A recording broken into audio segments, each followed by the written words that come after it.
historia como en la naturaleza, nada surge por generación espontánea. Diversos factores se ponen en juego para concebir momentos y coyunturas que cambian el río de los acontecimientos. Es recurrente pensar por desconocimiento o por realismo ingenuo que una situación nueva es la consecuencia de algún evento aislado. Si algo opera en la historia es la integralidad y el principio de que los hechos no son productos monocausales. La realidad siempre es cambiante, contradictoria, compleja. Desde mediados de los años 40 del siglo XX, las cartas ya estaban echadas. El mundo se dividía en dos mitades, en los cuales la hegemonía norteamericana se cernía sobre Venezuela, potencia petrolera de pocas décadas. En el mes de julio de 1944, delegados de 44 países se reunían en New Hampshire para decidir el mundo económico que emergería luego de la Segunda Guerra Imperialista. La victoria del eje donde se inscribía Estados Unidos supuso, entre varias cosas en materia económica, la creación de dos entidades que hasta el día de hoy marcan la pauta financiera del mundo: el Fondo Monetario Internacional y el Banco para la Reconstrucción de las Naciones Unidas y asociadas, posteriormente rebautizado Banco Mundial. Esas instituciones económicas iban de la mano con una nueva geopolítica de la dominación. La doctrina de seguridad nacional abarcaba el territorio que va desde el Río Bravo hasta la Patagonia e hizo que las decisiones económicas tomadas en New Hampshire fueran efectivas a punta de monroísmo y panamericanismo. La configuración de América Latina y el Caribe como una mina de extracción de materias primas tuvo su auxilio de bota militar norteña. Bajo este supuesto, Marcos Pérez Jiménez procuraba el estado de tranquilidad absoluta con claros rasgos de doctrina de seguridad nacional, que el capital monopólico extranjero requería para la inversión y el crecimiento económico modernizador. Pero ya en diciembre de 1957, Nelson Rockefeller había reunido a los exiliados Rómulo Betancourt, Rafael Caldera y Jovito Villalba como enclaves políticos para la próxima gestión de los recursos del Estado venezolano. Los partidos que ellos representaban serían los encargados de hacerse cargo de la cosa pública, el aparato militar y el Banco Central en beneficio de las transnacionales bajo la sombra de las instituciones emanadas en New Hampshire. Luego de la dictadura de Marcos Pérez Jiménez entre 1952 y 1958, un acuerdo institucional entre los dos partidos más importantes del país, Acción Democrática y COPEI, más la Unión Republicana Democrática URD, se formalizaba. El acuerdo comenzaba a funcionar el 31 de octubre de 1958 tras el compromiso firmado en la residencia de Rafael Caldera llamada Punto Fijo, de allí su nombre, Pacto de Punto Fijo. Desde 1958, cuando se instaló aquí el régimen que se conoció, y ya podemos decir que se conoció, ya gracias a Dios no hay que decir se conoce con el nombre de, no, el Pacto de Punto Fijo pasó a la historia. Esta falsa democracia pasó a la historia. En los últimos años de la dictadura, pareciera ser que algunas de las manifestaciones del general Marcos Pérez Jiménez no estaban acordes con los intereses, en este caso, no solo del Pentágono, sino del Departamento de Estado de los Estados Unidos. Ya en 1957 representaba una suerte de fractura entre la unidad de quien impuso esa dictadura, que era justamente el gobierno de Estados Unidos, y la dictadura en sí misma, y quienes la dirigían. De esta manera llegamos al 20, esas reuniones en Washington, al 20 de diciembre de 1957, en el Club Athletics de Nueva York, en el cual definitivamente se constituiría y se fundaría el Pacto de Nueva York, que definiría que el sucesor de Marcos Pérez Jiménez sería Rómulo Betancourt, quien en ese momento entraría al nuevo gobierno para desarrollar un sistema, el modelo de democracia burguesa, que preservaría los intereses, sobre todo en el apoderamiento de los recursos naturales, fundamentalmente los hidrocarburos de Venezuela. Ese Pacto de Nueva York, en el cual prácticamente he dejado por fuera aquellos personajes que apuntaban justamente a construir un nuevo gobierno soberano, independiente, democrático y demás, preservando básicamente los intereses del pueblo venezolano. Esos personajes fueron desplazados y por supuesto no fueron invitados, porque a partir de allí se va a hacer visible los elementos que estaban presentes en ese pacto de Nueva York tropicalizado denominado Pacto de Punto Fijo. Comprender la crisis del punto fijismo, es decir, de ese pacto de élite que se levantó en Venezuela entre 1958 y 1998, nos ayuda a contactar con la llegada de la figura de Hugo Chávez Frías a la escena venezolana y mundial. No fue la razón de nuestros males, sino al contrario, la respuesta histórica derivada de un sistema que arrancaba 4 décadas atrás y que con sus claroscuros, desde sus inicios, conllevaba los gérmenes de su propia destrucción. El plan mínimo de gobierno que refrendaban los delegados de AD, COPEI y URD con la exclusión del Partido Comunista de Venezuela fijaría el costo económico del pacto, es decir, la hegemonía de facto de Fedecámaras con acento adeco a expensas del desmantelamiento financiero del Estado. La última dictadura en Venezuela fue no la de Marcos Pérez Jiménez. La última dictadura en Venezuela fue la dictadura del Pacto de Punto Fijo. 1958. Tenían que pasar 40 años, largos años. 1958, 1968, 1978, 1988, hasta que llegó el 6 de diciembre de 1998. Y el pueblo se fue a las calles de nuevo y logramos la gran victoria. En lo político, significaba la tregua, la convivencia pacífica entre los partidos que suscribían el plan trazado desde Nueva York un año antes, con férreo respaldo de las Fuerzas Armadas. La legitimación, en resumen, de la condición dirigente de la República con elecciones y alternabilidad de los actores. La neutralización de sindicatos con tendencia revolucionaria, cuyo auge venía de la dirección de la Junta Patriótica, era un punto clave de la alianza. El avenimiento obrero patronal bajaba los humos de la lucha sindical y con ello la firma de la derrota de la izquierda.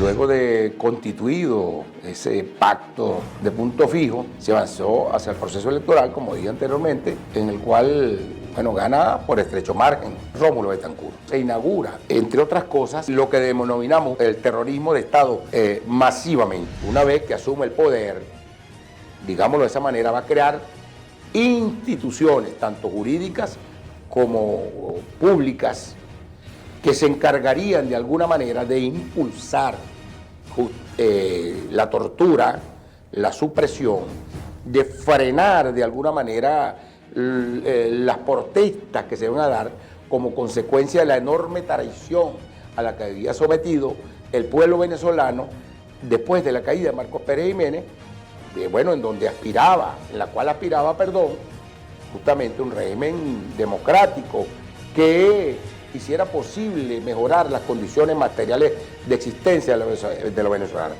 No se trataba de la violación puntual de derechos humanos, era terrorismo de Estado institucionalizado, para lo cual se crearon leyes, por eso se suspendieron las garantías constitucionales y, por supuesto, instituciones públicas como la DIGEPOL, como el CIFA, Servicio de Información de la Fuerza Armada, y como otras instituciones más que habrían de jugar un papel fundamental en los procesos de supresión, de aniquilamiento, de tortura, de vejación de las masas populares que protestaron secuencialmente en contra de un régimen que los había traicionado en sus anhelos después de haber luchado en la caída de la dictadura de Marcos Pérez Jiménez.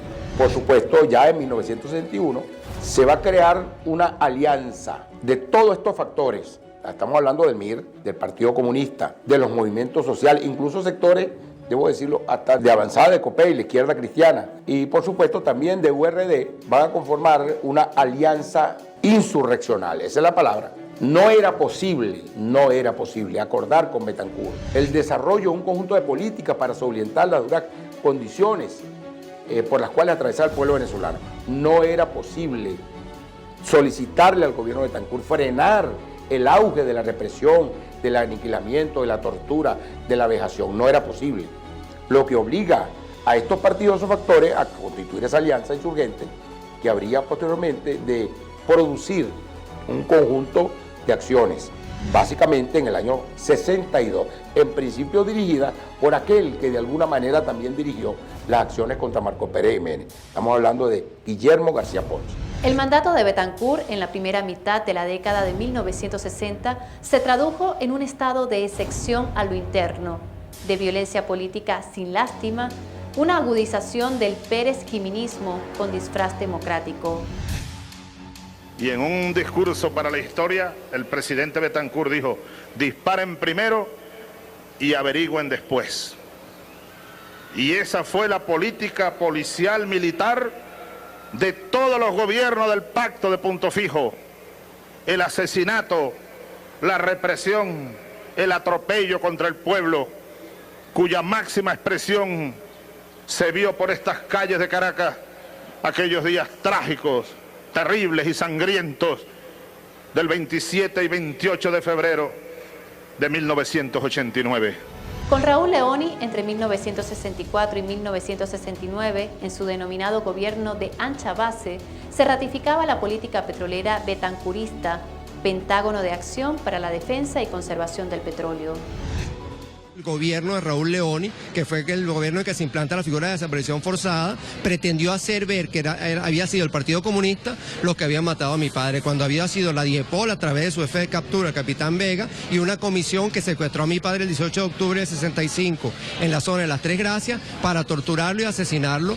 Leoni impulsaba la empresa Aluminio del Caroní, sancionaba una nueva ley de impuestos sobre la renta y otra de seguro social.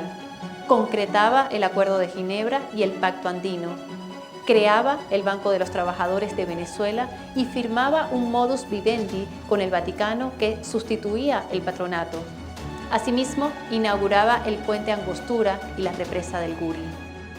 También hubo más desapariciones forzosas, silenciamiento de la prensa crítica y represión antiguerrillera.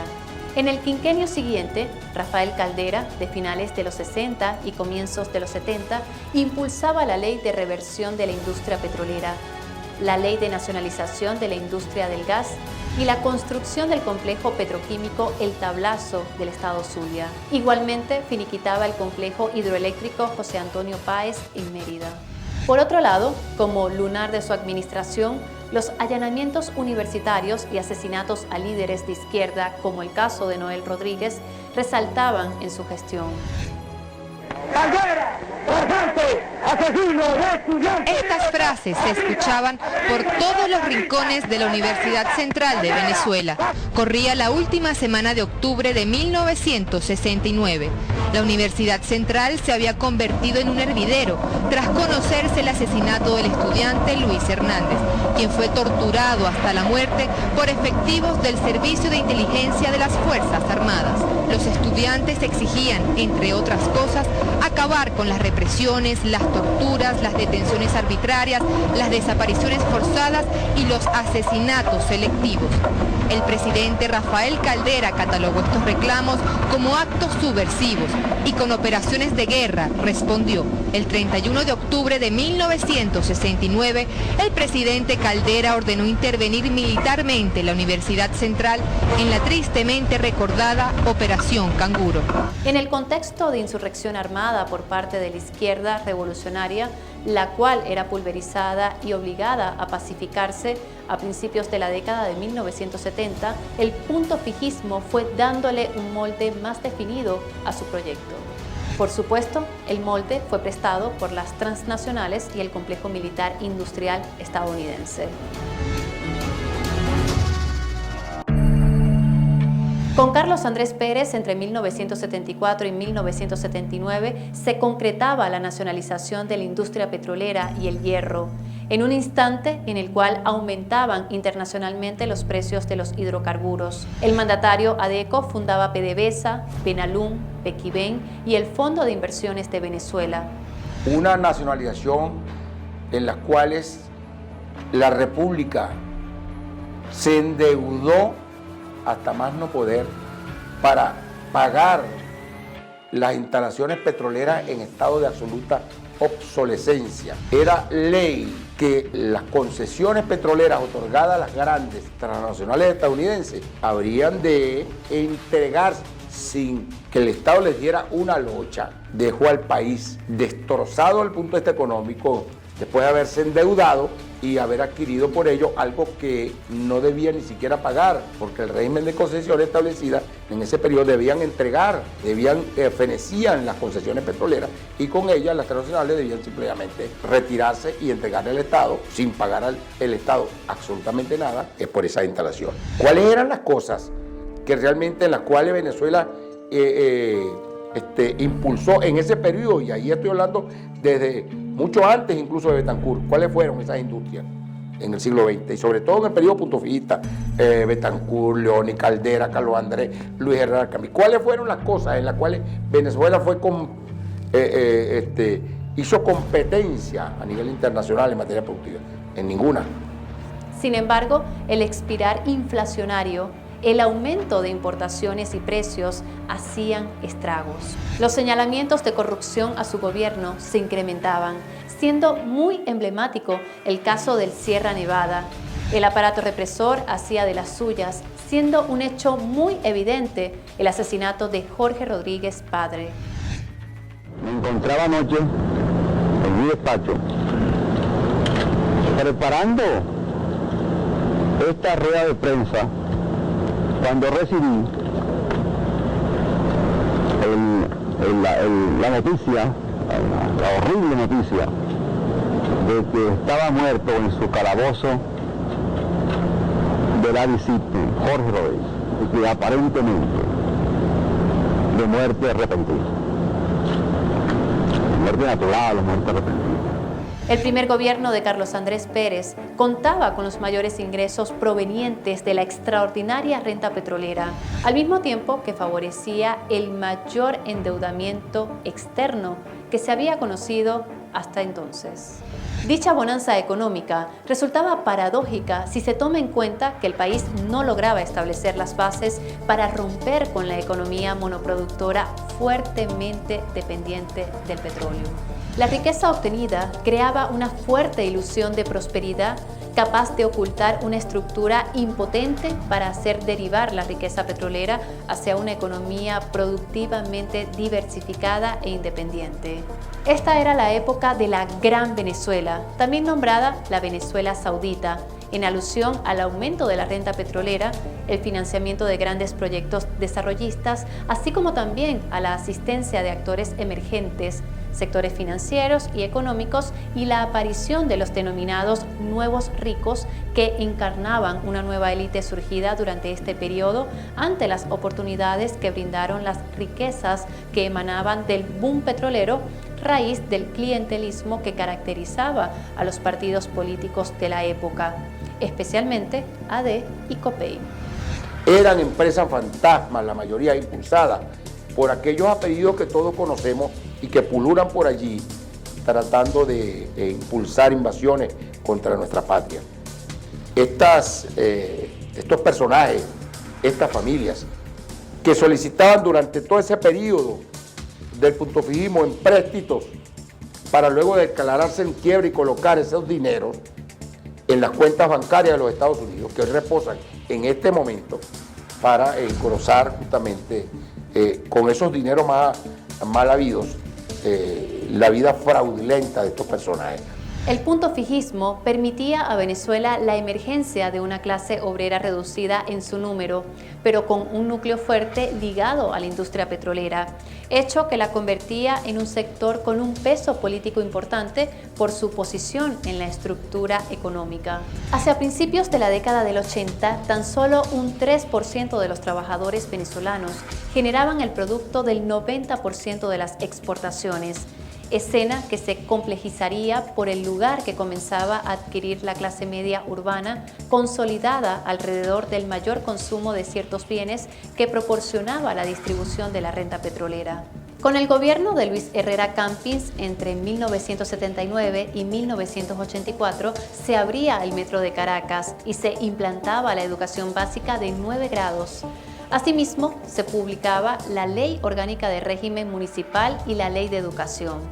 Es destacable la puesta en funcionamiento del Complejo Cultural Teatro Teresa Carreño y la fundación del Museo de los Niños en la gestión del social cristiano. Con la corrupción administrativa en el alto gobierno germinaba la figura del prófugo, siendo una muestra contundente los implicados en el caso Recadi y en el desfalco de la autopista de Oriente. Un convenio cambiario suspendiendo las ventas de divisas extranjeras durante los días lunes 21 y martes 22 de febrero del año en curso.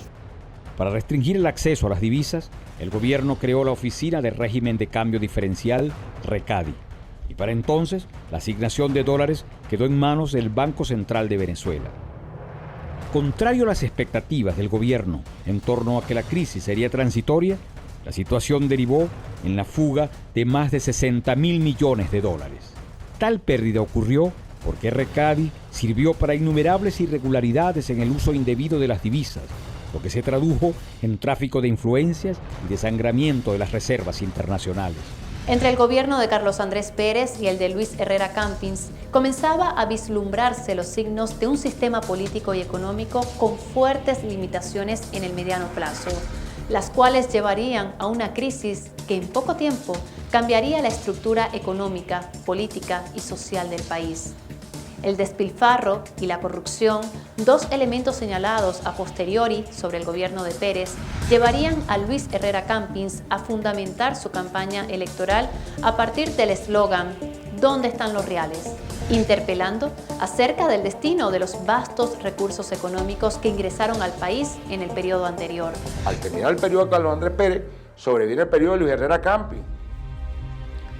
Este periodo, evidentemente, trató de soportar ese proceso de endeudamiento, en el cual, por cierto, se produjo también un reparto bestial, desde la época de Carlos Andrés hasta la época de Luis Herrera, de esa cantidad enorme de dinero solicitado como empréstitos a los organismos financieros mundiales.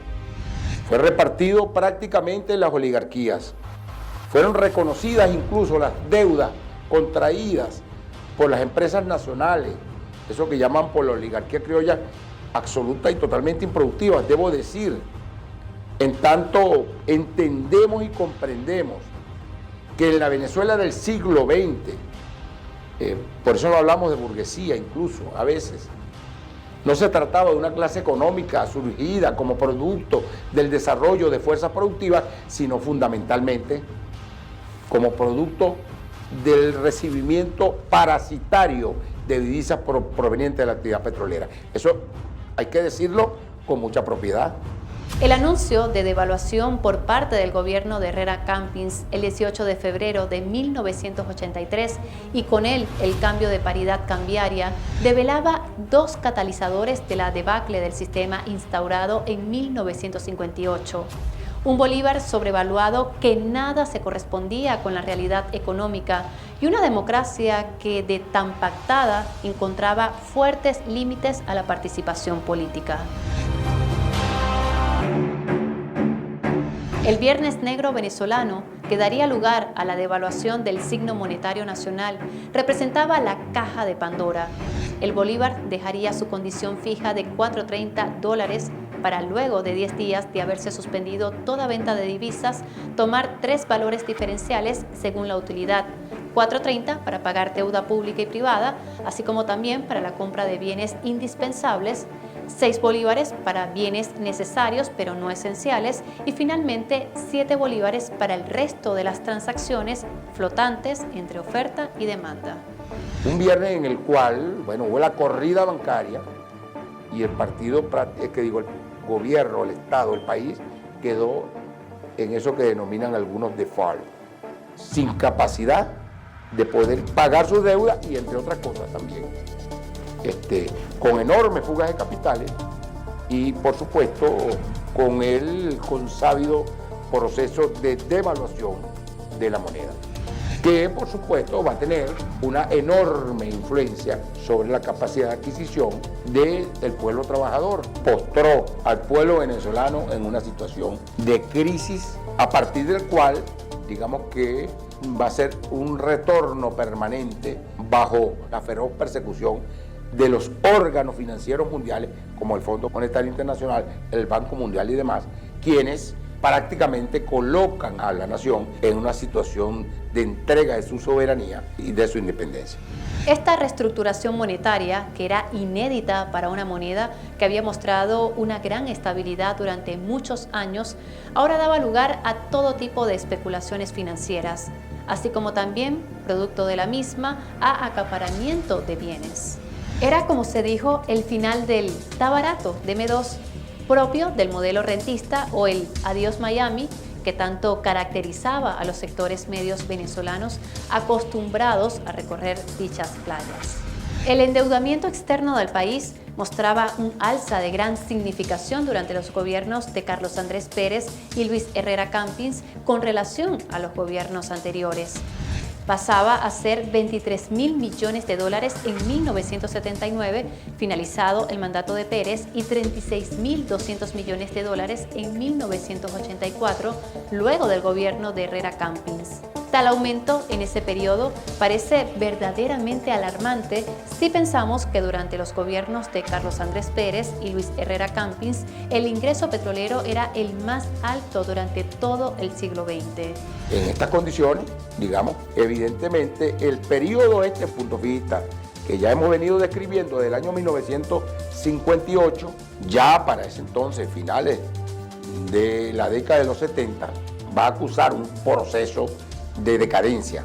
Lo veremos expresado en el periodo posterior a Luis Herrera Campins, que no es más que este personaje verdaderamente abyecto que condujo, imagínense, el gobierno absolutamente ominoso de la República de Venezuela, como lo fue Jaime Lucinchi. Jaime Lucinchi tomaba el mando 5 años ahora, en el intervalo 1984-1989, asumiendo el pago de la deuda externa pública y privada para más tarde afirmar que la banca lo ha engañado. La devaluación del bolívar seguía profundizándose, hecho que no podía parar el régimen de cambio diferencial impuesto. Un presidente con una conducta muy discutible, por supuesto, que va a tratar de hacerle frente a la crisis que había quedado como consecuencia de las torpezas y el despojo y despilfarro y la corrupción enorme creada desde 1958 hasta el gobierno de Jaime Lucinchi. La inflación galopante y el desempleo hacían de la suya con protestas generalizadas de estudiantes, jubilados, trabajadores públicos, personas de la tercera edad. Aun cuando surgía la Comisión Presidencial para la Reforma del Estado, los signos del fin del ensayo político nacido después de Marcos Pérez Jiménez se asomaban más. Era el periodo de la decadencia, con una barragana, el barraganato, una querida que tenía que, se vestía de oficial de las Fuerzas Armadas y hasta mandaba a parar firme. Por cierto, no venezolana, colombiana, que, mandaba en Miraflores, siendo la querida del presidente Jaime Lucinchi, más que el propio presidente. Lucinchi concretaba la reforma de ley electoral, pero el barraganato, la masacre de Yumare, la masacre del Amparo y el rol de la DICIT y Henry López Cisco, entre otros acontecimientos escandalosos, ensombrecían cada día más su mandato. A Lucinchi lo sustituiría su partidario Carlos Andrés Pérez en su segundo gobierno, comprendido entre 1989 y 1994. Va a sobrevenir en diciembre de 1988, en ese periodo electoral, va a triunfar, debo decirlo, de manera aplastante, debo decirlo. Nada más y nada menos que nuevamente Carlos Andrés Pérez. Ese país al cual contribuyó en su gobierno anterior, él junto con los otros gobernantes, en destruir desde el punto de vista económico, que va a recibir él, es un país con una crisis terminal y con ese modelo punto fijista, un proceso de decadencia. Mira, moral, política, económica, social. Había un proceso de quiebre. Y con el gobierno de Carlos Andrés Pérez, con aquella campaña electoral, decía, volveremos a la época aquella donde podemos pedir prestado, la época de Carlos Andrés Pérez I, y podemos de alguna manera, soltaban migajas al pueblo. Eso era falso. No había posibilidades de volver allí. Pero él cabalga con esa propuesta en 1988, del gocho para el 88. Pero en enero, después de un acto faraónico, y digo faraónico porque hasta elefante trajeron, de la Arabia Saudita y demás, frente a un pueblo en estado de miseria. Se llamó la coronación de Carlos Andrés Pérez. Estamos hablando de la toma de posesión, 23 de enero de nada más y nada menos que de 1989. A partir de febrero de 1989, la sociedad venezolana entraría en una fase de profundas transformaciones sobre un escenario que incluía importantes estallidos sociales. Uno de ellos a pocos días de la asunción del presidente Pérez y de la presentación de un paquete de medidas económicas y programas de ajustes de corte estrictamente neoliberal. En esas condiciones, por supuesto, no podía ser de otra manera. Digamos, las policías económicas del modelo de desarrollo capitalista ya, ese modelo estrenándose neoliberal, ese modelo que justamente va a producir elementos como eso que llamaron el programa, el PA, el programa de asistencia de ajuste estructural, que no era más que la supresión del presupuesto para obras sociales o para resolver los problemas sociales. Ya no sería ni presupuesto, sino las migajas del presupuesto nacional quedaron absolutamente suprimidas. Era el periodo de las dos rebeliones militares en 1992, la posterior destitución de Carlos Andrés Pérez por cargos de malversación y peculado de fondos públicos, así como también de los altos niveles de abstención registrados en los procesos electorales ocurridos a partir de 1989. El 16 de febrero de 1989, Carlos Andrés Pérez anunciaba el programa que se conocía como el Paquetazo Económico, en el que se presentaba un conjunto de medidas que incluían, entre otras, el endeudamiento externo con la supervisión del Fondo Monetario Internacional. Las medidas que anunció el país en materia económica no pueden estar desligadas de decisiones dirigidas a fortalecer la calidad de la vida y a preservar el ingreso real de las mayorías nacionales. Estoy persuadido de que no habrá vacilaciones ni titubeos en el camino que impone la construcción de la Venezuela moderna. Seguro estoy de la comprensión y el esfuerzo unitario, concertado y solidario de todos los venezolanos sin ningún tipo de discriminaciones. La liberación del mercado, el incremento de tarifas de los servicios públicos, la privatización de empresas estatales, el aumento del precio del combustible, un plan de reestructuración neoliberal para la economía venezolana. Rápidamente, en respuesta a tales medidas, pero fundamentalmente como producto del largo proceso de deslegitimación del sistema político e institucional, el 27 de febrero estallaba una revuelta popular conocida con el nombre del Caracazo. Las consecuencias evidentes del Caracazo eran la represión del Estado y la inestabilidad política. Hoy tenemos que lamentar varias decenas de muertos. Esto es algo sumamente grave. Tenemos que lamentar más de 2 centenas o 3 centenas de heridos. Más de 300 negocios han sido saqueados. Desde luego que para un gobierno dictatorial, para un gobierno a quien poco le importara la vida humana, esos saqueos no se hubieran producido porque los fusiles del Estado lo hubieran impedido. Pero esos no son los procedimientos de un gobierno democrático. Con el advenimiento el desastroso gobierno, eso que Carlos Andrés II, con la imposición del programa de ajuste estructural y el surgimiento de un levantamiento, de una rebelión popular a partir del 27 de febrero de 1989, se va a producir una enorme masacre. Pero definitivamente estaba claro de que se había iniciado un proceso constituyente. Debo decirlo, el pueblo ya no retornaría a sus casas nuevamente. El pueblo cogió la calle para reclamar lo que históricamente le habían negado. Se va a generar una crisis en el gobierno de Carlos Andrés Pérez, el cual, debo decir, una de sus últimas frases como presidente, la verdad que fueron extrañamente, en su discurso fue absolutamente acertada. Cuando él decía que esa rebelión popular no era contra el gobierno de Carlos Andrés Pérez, sino era una guerra de pobres contra ricos. En realidad, ese levantamiento no se va a producir contra Carlos Andrés Pérez, contra un modelo, contra todo lo que representaba el puntofijismo, contra todo ese proceso de composición absoluta, contra el modelo liberal, que tuvo su punto más álgido en ese paquetazo propuesto desde el programa de ajuste estructural. En 1992 se producían dos rebeliones militares, una en febrero y otra en noviembre. Después de la enorme masacre hay un proceso de introspectiva dentro de las Fuerzas Armadas, de nuestras Fuerzas Armadas, en el cual un grupo de jóvenes habían emprendido la retoma de los ideales bolivarianos y habían creado un movimiento clandestino llamado el MR200.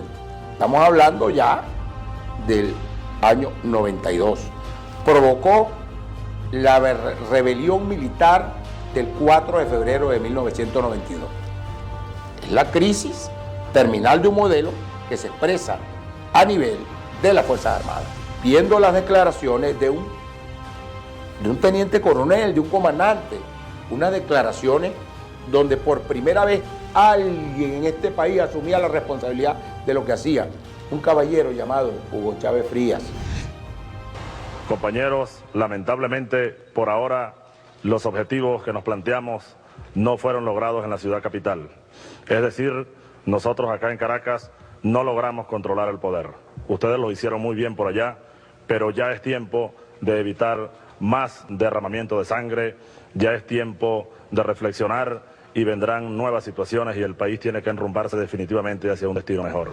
Y el 27 de noviembre de ese mismo año, 92, se produce otra rebelión de la Fuerza Aérea Venezolana, quien se lanza justamente a, de alguna manera, rebelarse contra ese gobierno ignominioso de Carlos Andrés Pérez.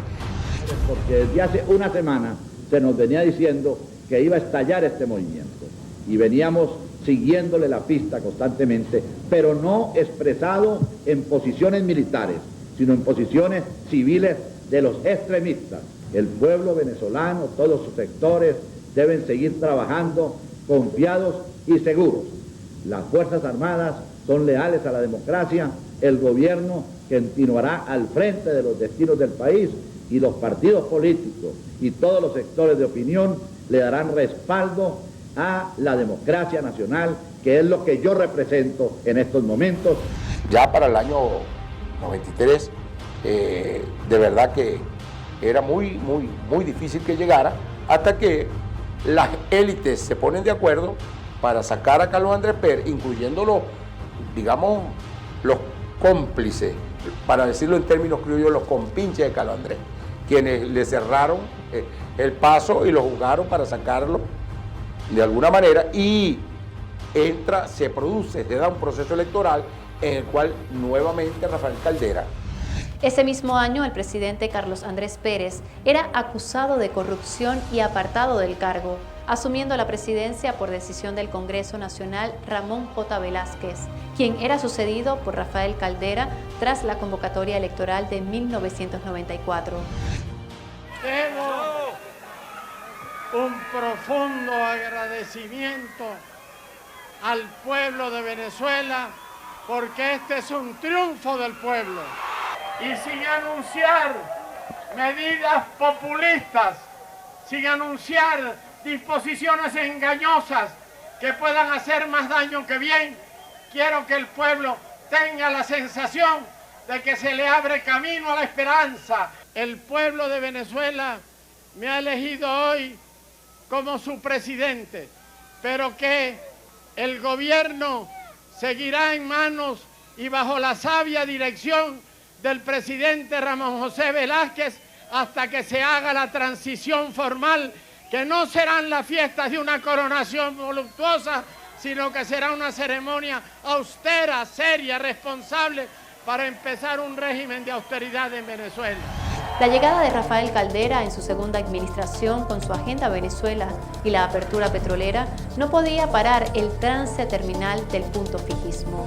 La explosión de la crisis bancaria, el caos financiero, la situación de Fogade, la sustitución del impuesto del valor agregado por el impuesto al débito bancario, la adopción de la paridad cambiaria, el inicio de la privatización de la CBG y las compañías eléctricas del Estado, la liberación de las tasas de interés no llegaban a ser sino pañitos calientes en un modelo prácticamente agotado. Todo esto y más con el sobreseimiento de los líderes de las rebeliones militares de 1992 aceleraron el caldo de cultivo para el surgimiento de un nuevo líder, Hugo Chávez Frías.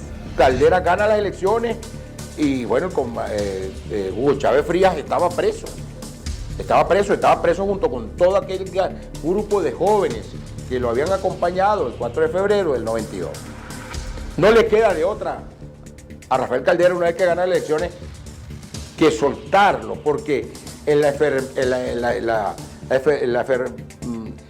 efervescente movimiento popular va a estar permanentemente en la calle reclamando la liberación de Hugo Chávez Frías y de los jóvenes militares.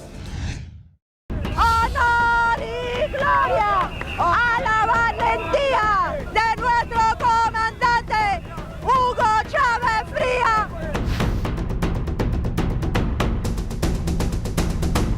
Señora, ¿por qué usted viene a recibir a Hugo Chávez Frías? Mira, porque nosotros clamamos al comandante Hugo Chávez Frías, porque esa fue la salvación de la democracia, de todos los corruptos que estaban hundiendo al pueblo venezolano. El movimiento bolivariano revolucionario 200 va a la calle, a la carga, a tomar el poder político en Venezuela.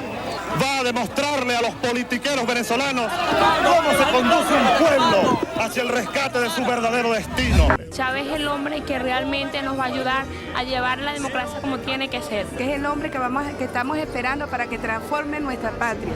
Para las elecciones del 6 de diciembre de 1998, habiendo salido el comandante Chávez de prisión, este se presentaba como candidato a la presidencia de la República, logrando imponerse con el 57% de los votos.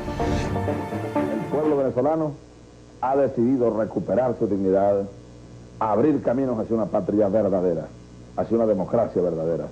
Yo, instrumento de un colectivo, en este momento que considero histórico para el futuro de Venezuela, desde el fondo de mi corazón, desde el fondo de mi alma, vaya mi reconocimiento a todos ustedes, compatriotas del Estado Lara y de toda Venezuela, por esa decisión histórica que ustedes han tomado.